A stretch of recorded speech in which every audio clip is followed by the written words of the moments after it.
The Evil Within 2 is a third-person, open-world horror game that follows Sebastian Castellanos as he's pulled into the broken world of Union, a virtual town created by a shady organization. The game is currently available on Steam, PlayStation, and Xbox consoles.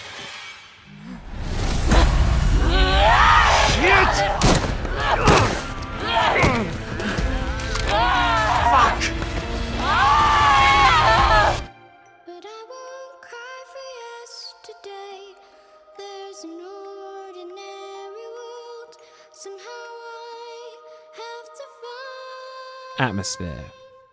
The Evil Within 2 is an open-world game, and from nearly the start allows you to walk the crumbling, broken ruins of what used to be a town called Union, and just roaming the streets has an electric feel, as anticipation surrounds the feeling of endless possibilities for what lies ahead. Hello? Hey! Going into any of the houses and it changes to an immediate sense of tension, as it feels for the early game that there's something waiting for you in every house. Sometimes there's a combat encounter, sometimes there's something creepy, and sometimes there's nothing much at all, but it's eerie nonetheless. Please, I won't sin again.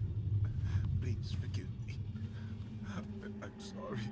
Please forgive me for what I've done. Hello? Please forgive me. Are you okay? Please forgive me. Please forgive me. Oh God, please. Please.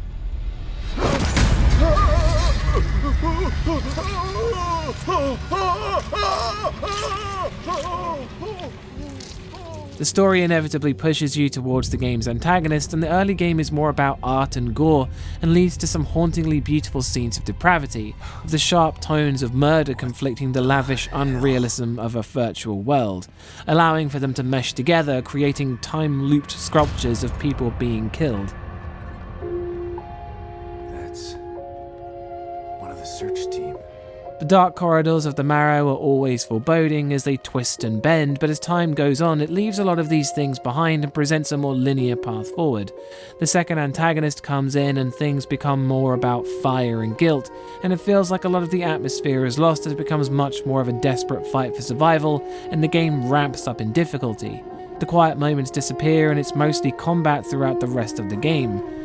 It starts off pretty strong and has a lot of really slow, creepy atmospheres and spooky environments, but as things change, it isn't able to maintain it for the duration. But even the later game does have its moments. That's one Harry Mason.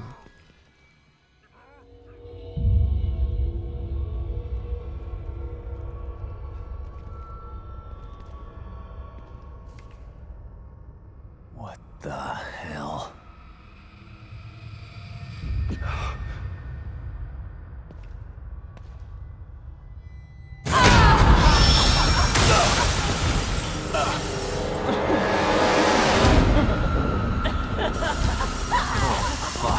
Scares. From haunting cutscenes showing bizarre and cruel things to surreal monsters that appear out of the ether to terrorize you, the game is always trying something, but it mostly seems to try the same thing by presenting a monster for you to deal with. And while some of the game's enemies are frightening because of their appearance, a lot of them are unremarkable, and dealing with them really is only frightening if you're low on supplies. Some of them, like the fire monsters, can just be irritating, but this doesn't stop the game from trying the same thing over and over, with any kind of variety being a pleasant surprise.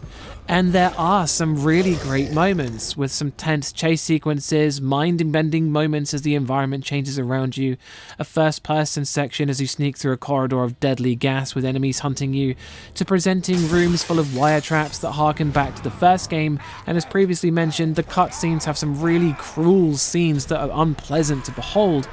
But the game is very long and these moments are very few and far between, in amongst the overwhelming number of times that you're just given an enemy to deal with. That's still one Harry Mason.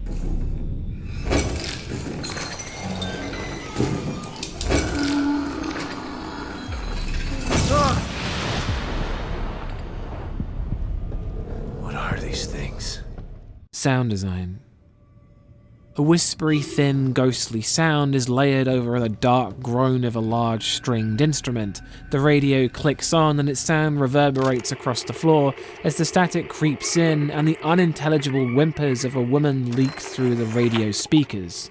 The sound design has some really fantastic moments of complete immersion, especially in the game's quieter moments when you're allowed to hear it all working.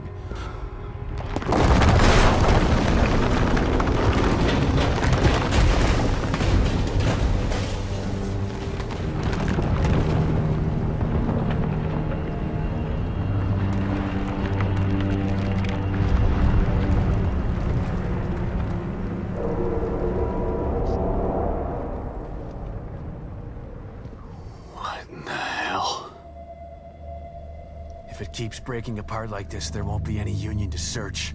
I gotta try to find that signal.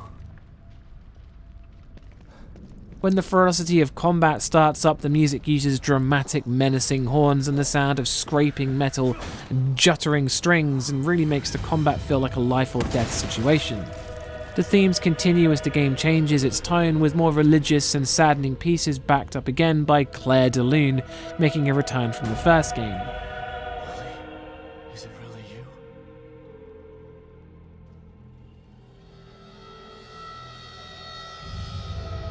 The voice acting is mostly better, but some characters feel a little wooden in the dialogue sections, with their performances being vastly better in the cutscenes. Needless to say, the directional audio and the reverb are perfectly functional and keep the immersion going the whole time. That's 2 Harry Masons.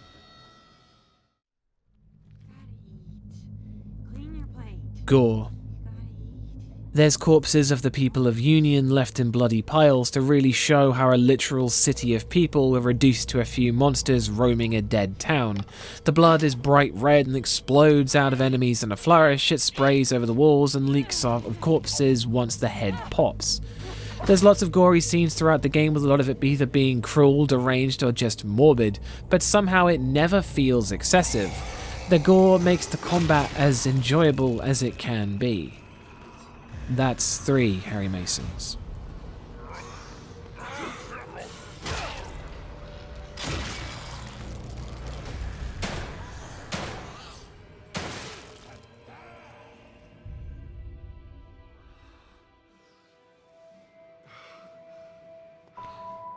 Story.